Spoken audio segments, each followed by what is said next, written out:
it's Kim, and I'm back for another week of 10-minute tips for your relationships. 10 minutes. So, this week, I want to talk about the holiday blues. Mm, yes, this is the season when people start to become sad. Yeah, for many different reasons. There's a lot of depression that takes place during the holiday seasons, especially around Christmas time. Christmas time can either be a time of joy or it can be a time of sadness for some people. So, today I want to talk about some common causes for the holiday blues.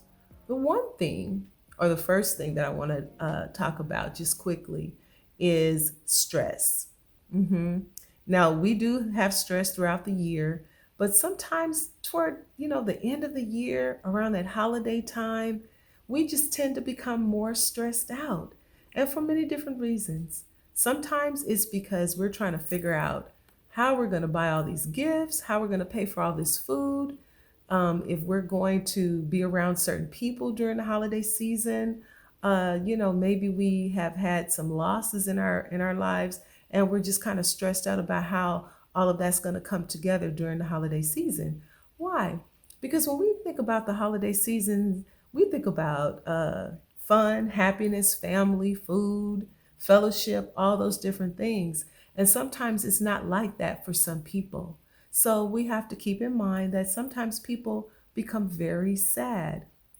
In psychology, they call it seasonal affective disorder, when you're just sad during, and also it has something to do with the fact that we don't have as much daylight during the day as we did before. We wake up, it's dark. We come home from work, it's dark. So that affects our mood as well.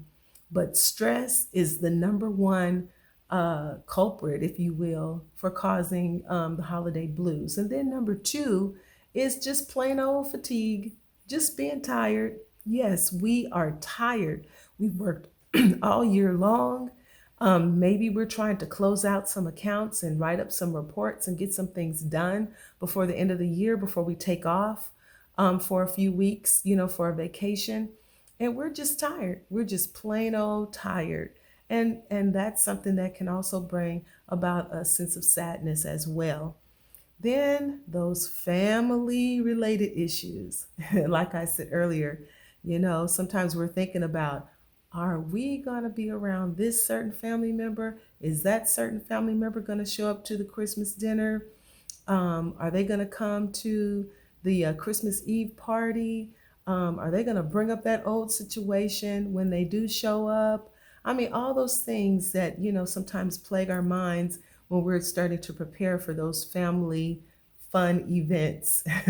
So that's something too that can bring about a sense of sadness, is thinking about having to deal with family issues.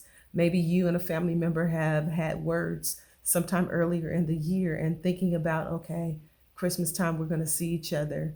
And I don't know, we haven't worked it out yet.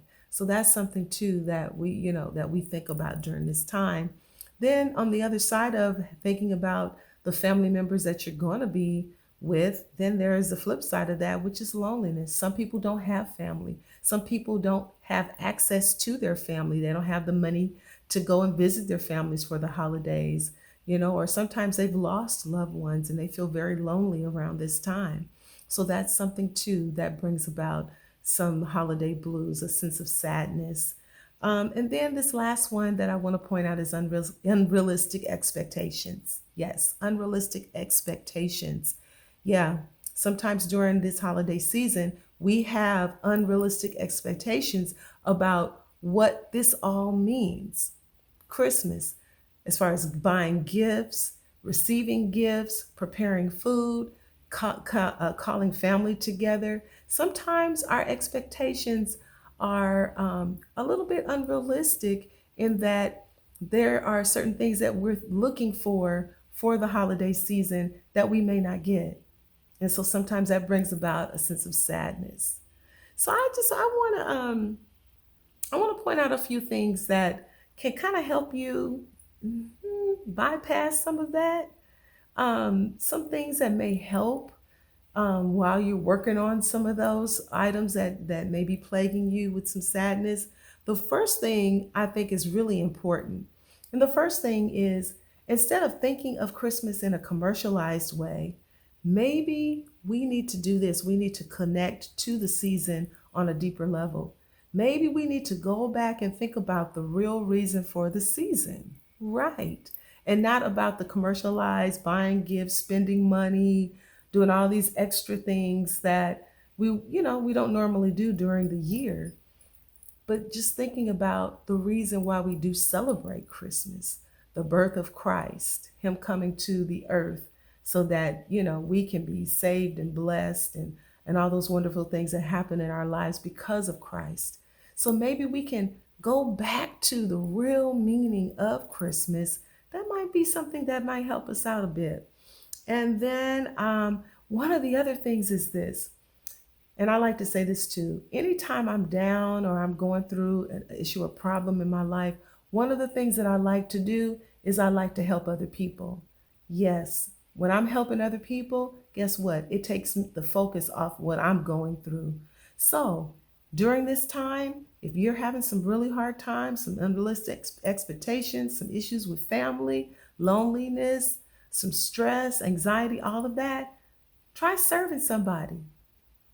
Go to a convalescent home, go to a hospital, go, to a school, anywhere that you can reach out and help other people. Because it what it does is it creates a more deeper, meaningful mindset of this time. Why? Because when Christ came to earth, He came to serve us. And so we could just turn around and serve other people and take our mind off all the negative things that we may be facing during this time. And then the other thing I want you to do is I want you to consider, and I had talked about this in the last 3 tips, but I want you to consider celebrating this season with forgiveness. Yeah. Give someone the gift of forgiveness that maybe you said you would never forgive or that you wasn't going to deal with anymore. Celebrate the season with a sense of forgiveness. And I guarantee you, if that's a present that you're going to give someone in the family or a friend or whatever, that's a present you're going to give them, some forgiveness, I guarantee you it'll be more of a present for yourself because you'll do what? You will release yourself from all of that anxiety and all those negative feelings that you have. Okay? And then the other thing that I want you to do is, okay, so I've done this. Okay, and this really does work. You have some issues going on with family, you can't get to family, create your own family. Create your own family. I'm not saying give up on your family. That's not what I'm saying. But if for right now, you just can't make it happen, invite your friends and your coworkers or people that are very special to you. Invite them over and have your own celebration, so that you can be around people who celebrate you and you celebrate them and you enjoy each other's company. Okay? And then I want you to do this. I want you to be, this would be fun, be the neighborhood Secret Santa. So, you know what? Cheer yourself up by doing this. Just writing out some Christmas cards and putting it on all your neighbors' cars. Just saying, hey, Merry Christmas, neighbor.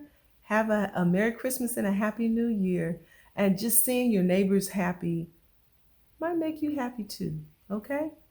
And then the other thing I want you to do, last thing I want you to do, if you're having, some depression and some sadness during this time, is get yourself up, get yourself dressed, and go do something fun. Yes, get up, put on something real cute, real handsome, get yourself all dressed up, go out and have fun. Invite somebody to come have fun with you. But we don't have to stay down in the dumps during this season.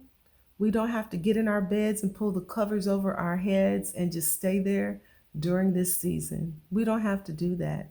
We don't have to let our anxiety and all of the stress and all the unrealistic expectations and the issues with family and all that stuff, we don't have to let that control this season for us. These are my 10-minute tips. Don't let depression rule your Christmas season. Have a great and wonderful Christmas and a very, very prosperous New Year.